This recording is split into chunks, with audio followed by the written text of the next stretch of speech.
As of now, we have solved two requirements, requirement 1 and 2, which is nothing but in requirement 1, we have talked about only the record owners will be able to see those records. We have achieved using that OWD set to private.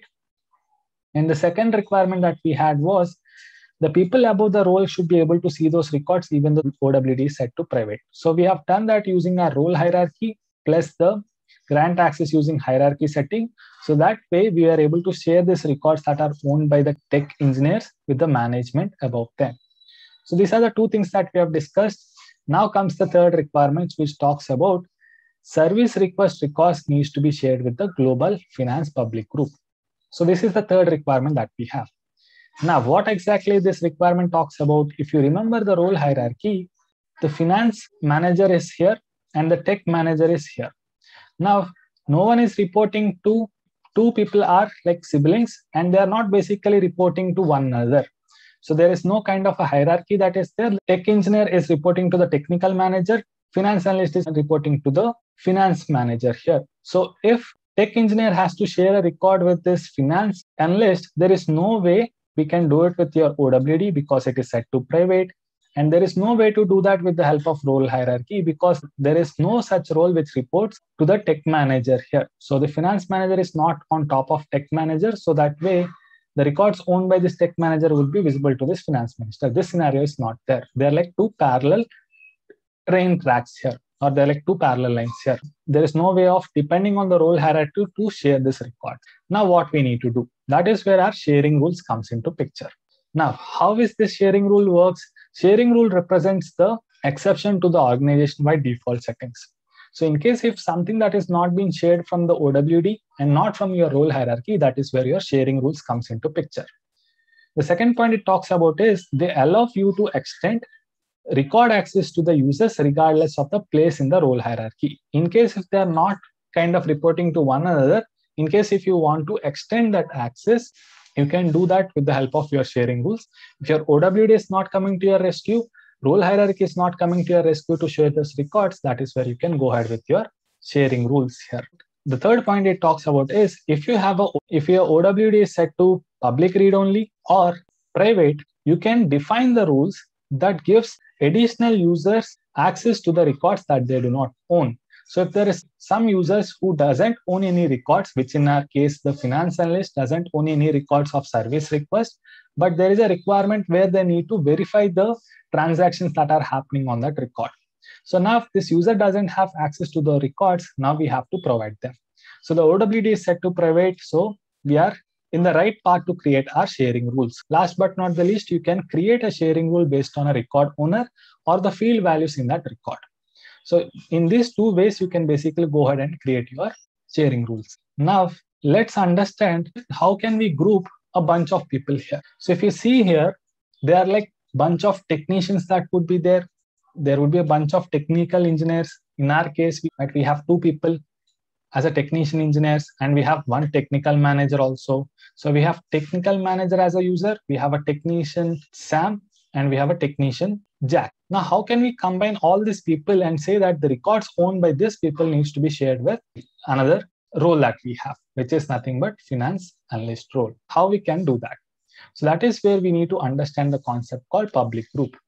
So let's see what exactly the public group first, and then we'll implement a public group. Post that, we'll see how we can configure our sharing rules. Now, public groups, as per the definition, goes like this. A group consists of set of users. A group can contain individual users or other groups or the users in a particular role or a territory. So you can imagine this public group as any WhatsApp group or any group that you create, or a Telegram group or any other social media networking where you can combine a bunch of groups.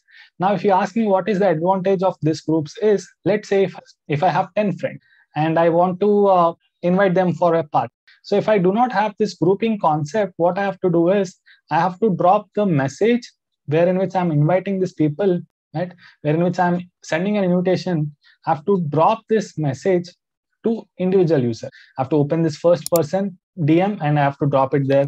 I have to open the second one, third one, fourth one, fifth one. I have to do it for 10 users here. If I do not have this grouping concept, I have to drop the individual messages to the individual users by opening their chat, and I have to copy paste that message, and I have to do it this way. If I have an option to group these 10 people at once in a group, all I need to do is drop that message once and all these people will be able to see it. The same is the concept in our public groups also. In order to group these people all at once, we will be creating this public group. Right? So if you see here, a typical example of a public group can be like this. I have a group of people who are based out of one city. Right? The city name is 1. So I have created a bunch of people who are based out of that city into one public group. So user 1, user 2, user 3 are based out of this one as a city, and I've created them into a public group because they are into the role of a tech group. Right? So they are acting as a technicians, and now they are based out of one country. So I have created a public group so that I can address them all at once. Same is the case with the city 2. I have another city where in which they are like again few more technicians, technician 4, technician 5, technician 6. I have called that public group as city 2 tech public group. So this all cities are into this country. So if I have to create a group for country, all I need to do is I do not have to add the individual users again. Let's say 1, 2, 3 as a users, 4, 5, 6 from a different city, and then the country head. All I can do is I can group them with the help of public. So this is one public group. This is second public group. I can directly add them into a third public group that I'm creating with the name as country tech public group. So this country tech public group has a user, which is nothing but country head, and they have 2 public groups inside it. So this is what this definition is talking about. If you look at this definition once again, it talks about a group contains a set of users. You can directly add the users into that public group, just like how I've done in public group 1 and public group 2.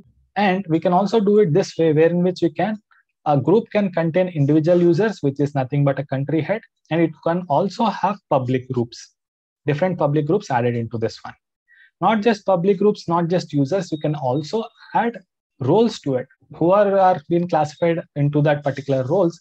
The users who are tagged to that particular role are coming under one public group. Right? So you can do it at the role level, you can do it at the territory level, you can do it at the user level, you can do it at the group level.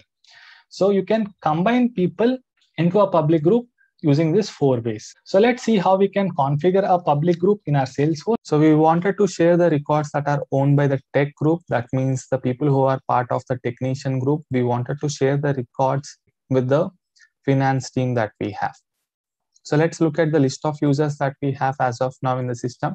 We have under the tech group, we have the technician Jack, we have technician Sam, and we have technician manager. In the finance team, we have finance analyst, we have finance analyst 2, and we have manager. So the idea here of the public group is to group this bunch of people that we have under the technician group, and also group the finance team users into one public group, make use of the sharing, and share the records that are owned by this people with this finance team. So I'm logged in as system administrator here. So now in order to create a public group and group the bunch of users that we have, we can click on setup, search for public group. So here is a place where in which you can go ahead and configure your public groups in case if you have existing public groups that would be listed down here. As of now, I do not have any public groups in my org. So that is why it is showing as no records to display. We can go ahead and create our public group by clicking on this new button. The idea is to group all the tech people into one public group and another group where in which we can combine all the finance team people. So I'll go ahead and name my public group as tech public group. Those are the people who I'm combining as a part of this public group here. Or we can group people based on their users, right? So technician Sam is a technician, so I'll add him, technician Jack, and tech manager as well. So we are doing it based on the users. You can also do it based on the roles. You can basically select the roles that you wanted to group as a part of this tech public group. So technician manager, technician engineer are the roles which are basically part of this tech rule. And I can also do it on the public groups in case if I have any public groups which are related to tech public group, I can directly add them here. Right, so this is how you can basically create a public group by adding all the list of users, and you can also add roles to it and also combine the users based on their public groups. So now what we have in this tech public group, we have the users who are basically reporting to this roles and also the users who are directly added to this public group. So I'll click on save. Now what we have is we have the first public group, which is tech public group, and we need to create another public group which is called as finance public group. The idea there is to combine the list of finance team people into one public group, and we can use that for our sharing rule. So what I did, I've clicked on new button again because I wanted to create another public group for the finance team. I'll go ahead and name it as finance public group. Now, if you see here, earlier we didn't had any public group listed down here, but now I have a tech public group because I've just created a public group, and now it is asking me, you can make use of this public group and add them to this public group, right? So in case if they are like existing public groups, they would be listed down here under the public group section. You can basically select that list of public groups and add it to your public group depending on your requirement. So as of now, I would not like to add the technician public group to the finance team. I would go ahead and select the users who are there. In the interest of this demo, I have created another 2 more users, which is nothing but finance analyst 2 and finance manager. So let's club them here. I'm just doing the selection and clicking on add here. So we have 3 users added to this public group. In case if you want to add them based on the role, you can always select the role here and select the roles which are relevant to this public group. So I've added the roles also. We have the users here. In case if there are any public groups which are related to the finance, you can basically add them into this public group. So once done, click on save. So now what we have is we have 2 public groups, one for the tech public group, another for the finance public group. Let's go back to our PPT and see what exactly we have in store. So now what we have done is we have created this public groups. We have one public group for tech people, so where in which we have grouped technician Jack, technician Sam, and tech manager. We have grouped these people.